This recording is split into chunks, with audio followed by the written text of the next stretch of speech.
ஹரி ஓம். ராதே கிருஷ்ணா. அறிந்து கொள்வோம் பகவான் நாமங்களை, தெரிந்து கொள்வோம் அதன் பெருமைகளை. பகுதி 154. இதில் 161வது திருநாமத்தை பார்க்க போகிறோம். இது விஷ்ணு சகஸ்ரநாமத்தின் 17வது ஸ்லோகத்தில் வருகிறது. ஸ்லோகம் 17. உபேந்திரோ வாமனः பிராம்சு ராமோகः சுச்சிரோர்ஜிதः அதேந்திர சங்கிரக சர்கோ திருதாத்மா நியமோ யமக. திருநாமம் 161. ஓம் சர்காய நமக. இதற்கு தன்னை பலவாறு படைத்துக் கொள்பவர் என்று பொருள். ஒரு சமயம் சுதபர் என்ற முனிவரும் அவரது மனைவி பிருச்சினியும் திருமாலை குறித்து தவம் புரிந்தார்கள். திருமால் அவர்களுக்கு காட்சியளித்து, உங்களுக்கு என்ன வர வேண்டும் என்று கேட்டார். உன்னை போலவே ஒரு பிள்ளை வேண்டும், உன்னை போலவே ஒரு பிள்ளை வேண்டும், உன்னை போலவே ஒரு பிள்ளை வேண்டும் என்று 3 முறை அவர்கள் கேட்டார்கள். திருமால் சிந்தித்தார். ஒத்தார் மிக்கார் இல்லாதவனான என்னை போல் பிள்ளை வேண்டும் என்று கேட்கிறீர்களே, எனக்கு நிகரானவர் யாருமே இல்லையே. அதனால் என்னை போல் பிள்ளை வேண்டும் என்றால் அதற்கு ஒரே வழிதான். அதை நானே உங்களுக்கு மகனாக பிறப்பதுதான். மேலும் நீங்கள் 3 முறை இந்த கேள்வியை கேட்டபடியால் நான் 3 முறை உங்களுக்கு மகனாக பிறப்பேன் என்று வரமளித்தார். சிறிது நாட்களிலேயே பிருச்சினி கருவுற்றாள். 10 மாதங்கள் ஆன அளவில் திருமாலின் அம்சமான ஒரு ஆண் குழந்தை ஒன்று அவளுக்கு பிறந்தது. அந்த குழந்தைக்கு 4 திருத்தோள்கள் இருந்தன. திருமார்பில் மகாலட்சுமி அமர்ந்திருந்தாள். அந்த குழந்தைக்கு பிருஷ்ணி கர்ப்பன் என்று அவர்கள் பெயரிட்டார்கள். இப்படி ஒரு குழந்தை பிறந்துவிட்டது. சரி, அடுத்து பார்க்கலாம். அந்த சுதபரும் பிருஷ்ணியும் தங்கள் அடுத்த பிறவியில் கஷ்யபராகவும் அதிதி தேவியாகவும் பிறந்தார்கள். அவர்களுக்கு மகனாக வாமனமூர்த்தியாக திருமால் அதிதியின் கருவில் இருந்து தோன்றினார். இது நம் எல்லோருக்குமே தெரியும். இப்படி வாமனமூர்த்தியாக அவதரிக்கும் முன் எம்பெருமான் மகாலட்சுமியிடம், நீ என் மார்பை விட்டு கொஞ்சம் விலகி இருக்க வேண்டுமே என்றார். அதற்கு தேவி, எதற்காக, ஏன் என்று கேட்டாள். அப்போது எம்பெருமான் சொன்னார், நான் பிரம்மச்சாரியாக மகாபலியின் யாகசாலைக்கு சென்று யாகம் கேட்க வேண்டும்.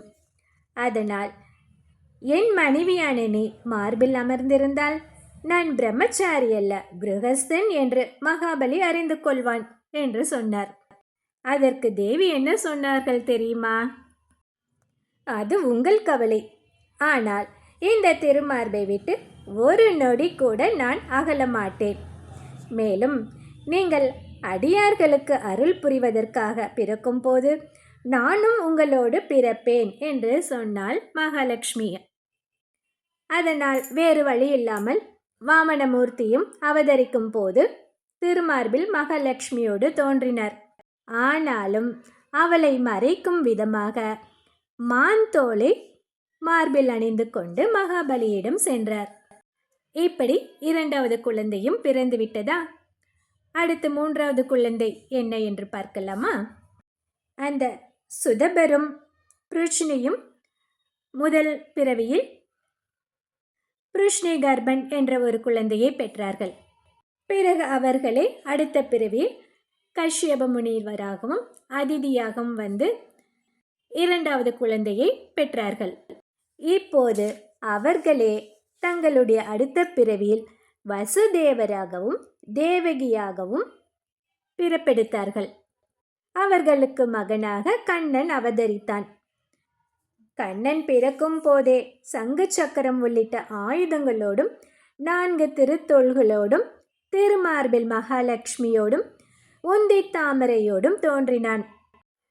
இவ்வாறாக 3 முறை நான் உங்களுக்கு மகனாக பிறப்பேன் என்று தான் சொன்ன வாக்கை நிறைவேற்றும் விதமாக பிருஷ்ணி சுதபருக்கு பிருஷ்ணி கர்ப்பனாகவும், அதிதி கஷ்யபருக்கு வாமனனாகவும், தேவகி வசுதேவருக்கு கண்ணனாகவும் 3 முறை திருமால் அவதரித்தார். ஆனால் அந்த 3 அவதாரங்களிலுமே மார்பில் மகாலட்சுமியோடு வந்து தோன்றினார் எம்பெருமான். இதை திருமங்கையாழ்வார் பெரிய திருமொழியில் 6ஆம் பத்தில் 6ஆம் திருமொழியில் 6வது பாசுரத்தில் எப்படி சொல்லியிருக்கிறார் என்று பார்க்கலாமா?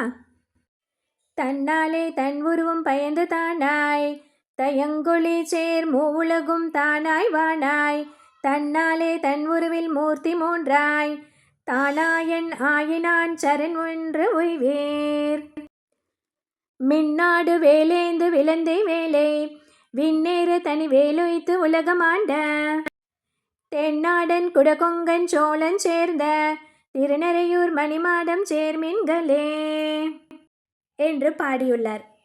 இதில் இந்த பாசுரத்தில் முதல் 4 அடிகளை மட்டும் நாம் இங்கே பார்க்கலாம்.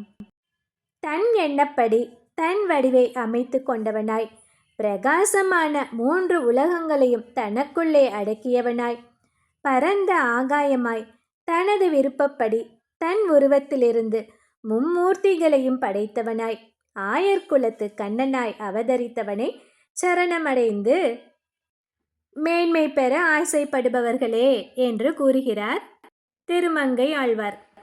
இப்படி அடியார்களுக்கு அருள் புரிவதற்காக தன்னையே பலவித வடிவங்களில் படைத்து கொண்டு தோன்றி அவர்களுக்கு காட்சி அளிப்பதால் திருமால் சர்க என்று அழைக்கப்படுகிறார். சர்க என்றால் படைத்தல் என்று பொருள். எம்பெருமான் தன்னைத்தானே பலவிதமாக படைத்து கொண்டு அடியார்களுக்கு அருள் புரிவதால் இத்திருநாமம் சர்க என்று அழைக்கப்படுகிறது. இந்த 161வது திருநாமத்தை தினமும் சொல்லி வந்தால் பக்தர்களுக்கு புதிய புதிய சிந்தனைகளும் அந்த சிந்தனைகளை செவ்வனே செயல்படுத்தும் ஆற்றலையும் திருமால் அருள்வார். அடுத்தது 162வது திருநாமம். ஓம் திருதாத்மனே நமக. இதை அடுத்த பகுதியில் பார்க்கலாம். ஹரி ஓம்.